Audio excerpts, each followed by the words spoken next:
Bismillahirrahmanirrahim. Yetimler Vakfı'nın Arakan sınırında Bangladeş'te oluşturulmuş olan kamplardaki mazlum Arakanlı Müslümanları ziyareti, onlara yardım faaliyetleri devam ediyor.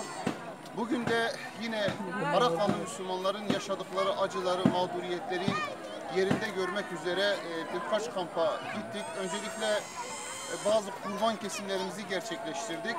Akika ve adak kurbanlarını. Bunlar inşallah Arakanlı Müslümanlara dağıtılmak üzere şu anda hazırlanmakta.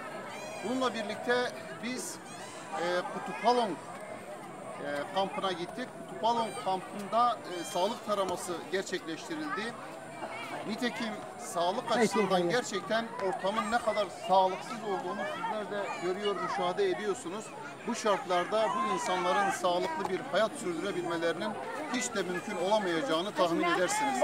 Bizler de elimizden geldiği kadarıyla bu sağlık taramalarında sıkıntı yaşayan, sağlık açısından sorun yaşayan Müslüman kardeşlerimizin dertlerine biraz derman olmak, ihtiyaçları olan ilaçları temin edebilmek için bir çaba içerisinde olduk. Ve ondan sonra Yetimler Vakfı adına açılmış olan su kuyularına geldik. Su kuyularını ziyaret ettik ki o da şu anda bulunmuş olduğumuz kamp Balukali 2 nolu kamp.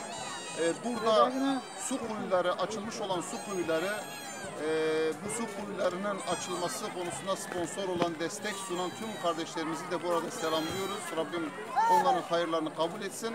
Onları yerinde gördük, izledik ve sizlerle de paylaştık. Faaliyetlerimiz inşallah devam edecek, sürdüreceğiz ama bu sıkıntılar içerisinde bile çocukların şurada yine mutlu olmaya çalıştıklarını, eğlenmeye çalıştıklarını görebiliyorsunuz. Yine bazı çocuklara bizler oyuncak dağıtımı gerçekleştirdik. Bu oyuncak dağıtımı ve yine çocukların